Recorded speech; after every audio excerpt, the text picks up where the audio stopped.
Welcome to Wisdom of the Bible channel. Jacob's story is a remarkable journey of faith, trickery, and redemption that echoes through history. In a realm where cunning often wins over honesty, his life confronts us with tough truths about human nature and the divine plan. Have you ever asked yourself how God can work through flawed people to achieve his aims? Get ready for a story that will test your ideas of fairness and mercy as we uncover the unexpected start of a chosen nation. Genesis 25:21 introduces a couple in trouble. Isaac prayed to the Lord on behalf of his wife because she was barren. The Lord answered his prayer, and his wife Rebekah became pregnant. In ancient days, barrenness was seen as a curse, and Rebekah carried that weight for 20 years. Picture the sorrow that must have filled this couple, heirs to Abraham's promise yet unable to have a child. God answered Isaac's plea, but not without complications. Genesis 25:22-23 states the baby struggled inside her, and she wondered why. She asked the Lord about it, and he replied, "Two nations are in your womb, and two peoples from within you will be separated. One people will be stronger than the other, and the older will serve the younger." Rebekah's pregnancy hinted at the conflict that would shape her sons' lives and entire nations. The Lord's prophecy reversed the natural order. The older would serve the younger. From the womb, God was creating a plan that challenged human customs. Genesis 25:24-26 tells how the birth happened. When the time came for her to give birth, there were twin boys in her womb. The first boy came out red and very hairy, so they named him Esau. Right after, his brother appeared, gripping Esau's heel, and he was named Jacob. Isaac was 60 when Rebekah gave birth to them. The contrast between the twins was clear right away. Esau, the firstborn, was red and hairy, hinting at his wild and impulsive nature. Jacob, born holding his brother's heel, showed early signs of his shrewd and persistent character. As they grew, their differences stood out more. Genesis 25:27-28 says, "The boys grew up, and Esau became a skillful hunter, a man of the open country, while Jacob was content to stay at home among the tents." Isaac, who had a taste for wild game, loved Esau, but Rebekah loved Jacob. Esau thrived in the field, as a skilled hunter, fitting the era's ideal of masculinity. Meanwhile, Jacob was a quiet homebody. Their parents' partiality mirrored these traits. Isaac leaned toward Esau, while Rebekah favored Jacob. This bias planted seeds of conflict that would later grow, teaching us how favoritism can harm families. The big change in the brothers' youth came from a small event with serious effects. Genesis 25:29-34 describes, "Once when Jacob was cooking some stew, Esau came in from the open country famished. He said to Jacob, 'Quick, let me have some of that red stew. I'm famished.' That is why he was also called Edom. Jacob answered, 'First, sell me your birthright.' Esau responded, 'Look, I am about to die. What good is the birthright to me?' Jacob said, 'Swear to me first.' Esau did, selling his birthright to Jacob. Then Jacob gave him bread and lentil stew. Esau ate and drank, then got up and left. So Esau despised his birthright. This account reveals a lot about both brothers. Esau, quick to satisfy his hunger, was ready to trade his birthright, an honored role in that culture, for a bowl of stew. His claim of being near death shows his tendency for exaggeration and immediate urges. Jacob, however, was calculated and saw his chance to benefit from his brother's weakness.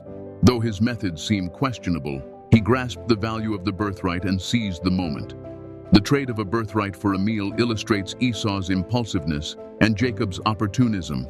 Scripture doesn't openly judge Jacob here, but events that follow show how this choice shaped both brothers' futures. This decision carried heavy weight. The birthright was about more than property. It held spiritual blessings and headship of the family. By devaluing it, Esau showed little regard for the promises God made to his forefathers. For Jacob, getting the birthright was the first step toward inheriting those promises, though his approach was debatable. His drive to secure divine favor appears throughout his life. This scene sets the stage for what lies ahead. Jacob's craftiness and willpower would bring him success, but also draw him into conflict and peril. His tale reminds us that God can use our faults to achieve bigger goals. Genesis 27:1.4 portrays a vital moment. Isaac, old and nearly blind, called his oldest son Esau and said, "My son." "Yes, father," he answered. Isaac said he was old and might die soon. So he told Esau to get his weapons and hunt for him, then cook delicious food so Isaac could bless him before passing away. Isaac's old age and blindness made the need for the final blessing urgent. Eager to do his duty, he wanted to hand down his paternal blessing to Esau, the firstborn. This blessing was more than a gesture. It was a prophetic act shaping the future of the one who received it. Isaac's wish to bless Esau revealed his continued favoritism, ignoring the birthright trade. Perhaps he didn't know about it or thought it void. In any case, his plan to bless Esau sparked events that changed the family's fate forever. Genesis 27:5-10 details Rebekah's plan to ensure Jacob got the blessing. She heard Isaac talking to Esau. After Esau left to hunt, Rebekah told Jacob what she heard and instructed him to bring her 2 young goats so she could cook the meal Isaac loved. She then told Jacob to give it to his father so he would bless him before dying. Rebekah's scheme was daring and dangerous. She went against her husband's intentions and placed Jacob in a risky situation. Her motives likely included faith in God's prophecy that the older would serve the younger, her preference for Jacob, and her conviction that Jacob was fit to lead the family. Making the stew was only the first step. Genesis 27:11-17 explains how Jacob disguised himself. But Jacob said to Rebekah, his mother, "But my brother Esau is a hairy man, and I am a smooth man. What if my father touches me? I would appear to be tricking him and bring down a curse on myself rather than a blessing." His mother said to him, "My son, let the curse fall on me. Just do what I say. Go and get them for me." So he went and got them and brought them to his mother, and she prepared the delicious food, the kind his father loved. Then Rebekah took the best clothes of Esau, her older son, which she had at home, and put them on her younger son Jacob. She also covered his hands and the smooth part of his neck with the goat skins. Then she handed to her son Jacob the delicious food and the bread she had made. This passage shows Jacob's initial reluctance came from fear of being found out, not a moral pause. Rebekah shouldered the risk, willing to face the curse. Covering Jacob with Esau's garments and goat skins underscores how far they would deceive Isaac. Jacob's meeting with Isaac unfolds with tension in Genesis 27:18-29. Jacob approached his father and said, "My father." Isaac asked who he was. Jacob lied, saying he was Esau and had done as told. Isaac wondered how he found the game so fast, and Jacob invoked God to explain his quick success. Isaac, still suspicious, asked Jacob to come closer. The scene drips with suspense. Jacob keeps lying, even bringing up the Lord to seem genuine. Isaac, uneasy, wanted to feel if it was truly Esau. Genesis 27:22-23 continues. Jacob went close to his father Isaac, who touched him and said, "The voice is the voice of Jacob, but the hands are the hands of Esau." He did not recognize him, for his hands were hairy like those of his brother Esau, so he blessed him. Isaac's sense of touch clashed with what he heard. He trusted the feel more than the voice and proceeded to bless Jacob. The blessing that Jacob received, found in Genesis 27:27-29, carries great power. Isaac said, "He smelled the smell of his clothes and blessed him, saying, 'And nations bow down to you. Be Lord over your brothers, and may the sons of your mother bow down to you. Cursed be those who curse you, and blessed be those who bless you.'" This blessing promises material success, dominion, and a special spiritual place. It includes rule over siblings, matching the earlier prophecy about the twins. Esau's return and the discovery of the deceit are filled with drama in Genesis 27:30-35. After Jacob left, Esau arrived with his meal for Isaac, ready to be blessed. Isaac trembled when he realized he had already blessed someone else. Esau begged for a blessing, crying out in bitterness. Isaac then told him, "Your brother came deceitfully and took your blessing." Isaac's violent tremble shows his shock. His statement that Jacob would remain blessed suggests that once spoken, the blessing stood firm. This was a prophetic utterance, not just a father's wish. Esau's sorrow runs deep. Genesis 27:36-38 says, Esau said, "Isn't he rightly named Jacob? This is the second time he has taken advantage of me. He took my birthright, and now he's taken my blessing. Haven't you reserved any blessing for me? Do you have only one blessing, my father? Bless me too, my father." Then Esau wept aloud. Esau's pain is real, but it also shows how he didn't grasp the worth of the birthright earlier. Only now does he see its full significance. He pleads for any leftover favor, moving Isaac to give him a lesser blessing. Isaac's words for Esau are in Genesis 27:39-40. They foretell a harsh future. Esau will dwell away from the best parts of the earth, live by the sword, and be subject to his brother, but will someday break free from Jacob's yoke. Hurt and enraged, Esau vows revenge. Genesis 27:41 says, Esau held a grudge against Jacob because of the blessing his father had given him. He said to himself, "The days of mourning for my father are near. Then I will kill my brother Jacob." He means to commit murder as soon as Isaac dies, which puts Jacob in serious peril. Facing this threat, swift action is needed. Genesis 27:42-45 shows Rebekah telling Jacob to run to her brother Laban in Haran until Esau's anger cools. She doesn't want to lose both sons in one day. Rebekah's plan is cunning. She saves Jacob from immediate danger and secures the line carrying the promise. She also fears Esau's fate if he kills Jacob. Jacob leaves for Haran in Genesis 28:1-5. Isaac, accepting the situation, blesses Jacob again, knowingly this time, and instructs him not to marry a Canaanite woman, but to seek a wife among Laban's daughters. Then Isaac prays for Jacob to have many descendants and inherit the land God gave Abraham. Jacob departs, leaving behind a divided family and a furious brother. His flight marks the start of a spiritual transformation. Jacob's departure and Isaac's blessing illustrate how God's plan moves ahead despite human schemes. It also shows the steep price of deceit, as Jacob's family is torn apart. Genesis 28:10-11 shows Jacob's journey to Haran. He left Beersheba and stopped for the night. The sun had set, and he took a stone for a pillow. Imagine Jacob alone, fleeing from home, sleeping outdoors with a rock under his head. In this moment of vulnerability, God appears to him in a stunning dream. Genesis 28:12-15 describes Jacob's famous dream. He had a dream in which he saw a stairway resting on the earth, with its top reaching to heaven, and the angels of God were ascending and descending on it. There above it stood the Lord, and he said, "I am the Lord, the God of your father Abraham, and the God of Isaac. I will give you and your descendants the land on which you are lying. I am with you and will watch over you wherever you go. I will not leave you until I have done what I have promised you." The vision of a heavenly stairway points to God's continuous link with humanity and his active presence in Jacob's life. It reaffirms the same blessings given to Abraham and Isaac, now passed directly to Jacob. Jacob's response in Genesis 28:16-22 shows a major shift in his spiritual life. He wakes and exclaims, "Surely the Lord is in this place, and I was not aware of it." In awe, he declares the spot the house of God, naming it Bethel. He sets up the stone as a pillar, pours oil on it, and vows that if God stays with him, he will serve the Lord and give a tenth of all he receives. This promise marks a personal bond with God. Jacob, who once relied on his cunning, now starts to acknowledge the Lord as his own God. Jacob arrives in Haran as told in Genesis 29:1-12, where he meets Rachel at a well. Then Jacob continued on his journey and came to the land of the eastern peoples. He asked the shepherds, "My brothers, where are you from?" "We're from Haran," they replied. He asked, "Do you know Laban, Nahor's grandson?" "Yes, we know him," they answered. Soon Rachel appears with Laban's sheep. Seeing her, Jacob rolls the stone from the well to water her flock, then kisses her and weeps.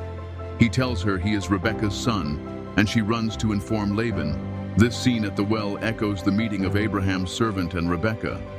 Jacob's act of single-handedly moving the large stone shows his eagerness to impress Rachel. Laban greets him warmly in Genesis 29:13-14, calling him his own flesh and blood. But soon, he sets terms for Jacob's labor, as seen in Genesis 29:15-20. Laban asks Jacob to name his wages. Jacob, in love with Rachel, offers to work 7 years to marry her. Laban agrees, and those 7 years fly by in Jacob's eyes because of his deep love. This pact highlights Jacob's devotion to Rachel and shows Laban's calculating side. Jacob, once the deceiver, will now work faithfully for 7 years. An ironic twist. Genesis 29:21-25 tells of the deceptive wedding. Jacob asks for his wife after the 7 years. Laban hosts a feast, but at night, he brings Leah to Jacob instead of Rachel. In the morning, Jacob realizes he was tricked, echoing the blindness and deception Jacob himself once used. He complains, "What is this you have done to me? I served you for Rachel, didn't I? Why have you deceived me?" The irony is sharp. Jacob, who tricked his father in the dark, is now deceived in the darkness of his wedding night. His protest mirrors what Esau must have felt earlier. Laban's explanation and new deal come in Genesis 29:26-30. He claims the older daughter must marry first. If Jacob finishes the bridal week with Leah, he can also marry Rachel, but must work another 7 years. Jacob agrees. He loves Rachel more than Leah, setting up further family strife. Now Jacob has 2 wives who are sisters, foreshadowing rivalry. Jacob's clear preference for Rachel mirrors the favoritism he knew at home, perpetuating the cycle of family tension.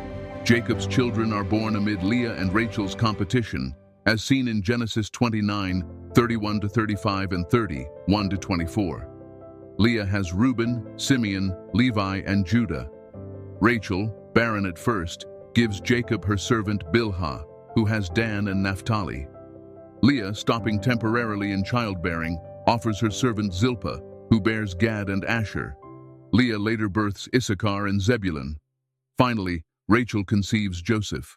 These births come with friction, each wife hoping to gain Jacob's favor through motherhood. The names often reflect the mother's moods and wishes. Over these years, Jacob's character is shaped by labor, deception, and family quarrels. Still, we see God's promise being fulfilled as Jacob's family grows. Genesis 30:25-28 marks Jacob's urge to return home. After Joseph's birth, Jacob asks Laban to let him leave with his wives and children. But Laban, seeing that he has been blessed because of Jacob, asks him to stay and name his wages again. This shows the clash between Jacob's longing to go back and Laban's desire to keep him for profit. Genesis 30:29-43 describes how Jacob devises a plan for the flocks. He'll take only the spotted and speckled animals. Through selective breeding and God's favor, he becomes wealthy. But Genesis 31:1-3 mentions Laban's sons growing resentful, and God commanding Jacob to return to his homeland, promising to be with him. Jacob quietly arranges to leave, as stated in Genesis 31:4-13. He tells Rachel and Leah how Laban has changed his wages and how the Lord told him to go. The wives agree, acknowledging their father's unfairness. Genesis 31:17-21 reports their escape. Jacob packs his family and flocks and slips away while Laban is shearing sheep. Rachel takes her father's household gods, and Jacob fails to mention his departure to Laban. They cross the Euphrates and head to Gilead. Rachel's theft of the household gods suggests she's hesitant to fully leave her past behind. Laban pursues them for 7 days, overtaking them in Gilead, as Genesis 31:22-25 says. But God warns Laban in a dream not to harm Jacob. When Laban confronts Jacob about leaving secretly and stealing his gods, Jacob, unaware of Rachel's theft, allows a search. Rachel hides them by sitting on them, claiming she can't move due to her monthly period. After the search, Jacob vents his frustration about Laban's years of mistreatment, Genesis 31:36-42. He recounts his faithful service, braving harsh conditions, bearing losses, and having his wages changed 10 times. He credits God for saving him from being sent away empty-handed. They form a peace pact in Genesis 31:43-55. They stack stones as a witness and name it in both Aramaic, Jegar-Sahadutha, and Hebrew, Galid. Laban departs after kissing his daughters and grandchildren. Jacob's complicated relationship with Laban ends as he forges ahead, changed from his younger days. Genesis 32:1-2 describes angels meeting him at Mahanaim, a sign of God's ongoing protection. Next, in Genesis 32:3-21, Jacob prepares to see Esau, sending messengers and gifts. He's terrified when told Esau comes with 400 men. He splits his group, thinking if one is attacked, the other might escape. He prays to the Lord, reminding him of his promises and admitting his fear. Jacob also sends large gifts in waves to Esau, hoping to soften his heart. Thus, he readies himself for a reunion he has dreaded for 2 decades. Genesis 32:22-32 tells how Jacob wrestles all night with a mysterious man. They grapple until daybreak, and the stranger can't overpower Jacob, so he dislocates Jacob's hip. Still, Jacob won't let go without a blessing. The man asks his name, and upon hearing Jacob, he changes it to Israel, saying Jacob has wrestled with God and men and prevailed. This name change signifies a new identity, no longer the one who grasps, but the one who struggles with God. Jacob limps after this encounter, wounded but transformed.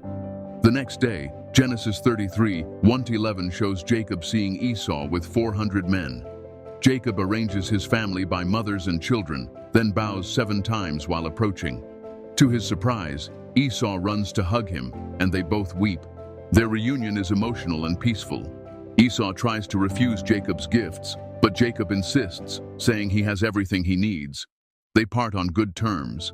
Jacob goes to Sukkoth, then to Shechem, while Esau returns to Seir. Genesis 33, 18-20 mentions Jacob buying land in Shechem and setting up an altar called El Elohe Israel. But peace is broken by the tragedy involving Dinah in Genesis 34. Shechem, son of the local ruler, rapes Dinah, then wishes to marry her. Simeon and Levi trick the men of the city into circumcision and then slaughter them in their weakened state. Jacob is horrified, fearing retaliation from neighbors. Genesis 34:30 shows him blaming his sons for making him obnoxious to the Canaanites and Perizzites. God then tells Jacob to move to Bethel. Genesis 35, 2-3 shows Jacob telling his household to discard any foreign gods, purify themselves, and change clothes before going to build an altar to the Lord who helped him in trouble. At Bethel, God reaffirms Jacob's name change to Israel and repeats the promise that nations and kings would come from him and that he'd possess the land given to Abraham and Isaac. Genesis 35, 10-12 underscores this blessing and covenant. On the way from Bethel to Ephrath, Rachel goes into hard labor. Genesis 35, 16-20 narrates how she dies giving birth to Benjamin. Jacob buries her on the way to Bethlehem, a heartbreaking moment. A final blow occurs when Reuben sleeps with Bilhah, Jacob's concubine, Genesis 35:22, foreshadowing future consequences for Reuben. This whole period features a mix of redemption, loss, and destiny. Genesis 35:27 brings Jacob back to his father Isaac in Hebron, closing his long wanderings. Isaac dies at 180 and is buried by Esau and Jacob, Genesis 35:28-29. Their reunion in mourning echoes the theme of reconciliation, shifting focus to Joseph. Genesis 37:3-4 says, Jacob loved Joseph more than his other sons and made him a special coat, causing the others to hate him. This favoritism mirrors Jacob's own upbringing, fueling sibling rivalry. Joseph's dreams, where family symbols bow to him, provoke the brothers further. They plot to kill him, but Reuben persuades them not to shed blood. Judah suggests selling Joseph to passing traders for 20 shekels of silver, and they do. Then they stain Joseph's robe with goat blood, show it to Jacob, and let him assume a wild beast killed Joseph. Genesis 37:34-35 shows Jacob tearing his clothes and mourning for many days, refusing comfort. He sinks into a deep sorrow, believing Joseph dead. Years later, famine strikes Canaan. Genesis 42:1-2 has Jacob telling his sons to go to Egypt for grain. Their trip leads to Joseph, though they don't recognize him. Simeon is held hostage, and they're told to bring Benjamin next time, leaving Jacob distraught. Genesis 42:36, You have deprived me of my children. Everything is against me. Despite his fear of losing Benjamin, Jacob finally relents when Judah offers to bear the blame if anything happens to him. Genesis 43. Jacob sends gifts and double silver, hoping for mercy, saying, As for me, if I am bereaved, I am bereaved. In Genesis 45, Joseph reveals his identity and instructs his brothers to bring Jacob to Egypt, offering them shelter from the famine. At first, Jacob can't believe it, but once convinced, his spirit revives. He exclaims he'll go see Joseph before he dies. At Beersheba, God reassures Jacob, Genesis 46:2-4, telling him not to fear going to Egypt, promising to make him a great nation there and to bring him back again, with Joseph closing his eyes. The reunion in Egypt is deeply moving. Genesis 46:29-30 says Joseph meets his father in Goshen, weeping for a long time. Jacob declares he can now die in peace. Settled in Goshen, Jacob meets Pharaoh in Genesis 47, 7-10. Asked about his age, he says he is 130 and his years have been few and difficult. Yet the family thrives there for 17 years. Genesis 47, 27-28 notes they multiply and Jacob lives to 147. Before dying, Jacob blesses Joseph's sons, Ephraim and Manasseh, adopting them as his own, and intentionally gives the younger Ephraim a greater blessing, mirroring his own story. In Genesis 49, he speaks prophetic words over each of his 12 sons, shaping Israel's future tribes. He insists on being buried in the cave of Machpelah with Abraham, Sarah, Isaac, Rebekah, and Leah. Genesis 49, 29-32. Genesis 49, 33-50 tells how Jacob dies, is embalmed, and mourned by Egyptians for 70 days. Joseph then leads a large funeral procession to bury Jacob in Canaan. Jacob's life ends, but his influence lives on. His story, full of struggles, trickery, heartbreak, and renewal, shows God's unwavering faithfulness despite human failings. It teaches us that even our flaws and mistakes can be turned to God's greater plan. Jacob's path reminds us that anyone can change. His journey nudges us to reflect on how God can work in each of our stories, guiding us toward growth and reconciliation.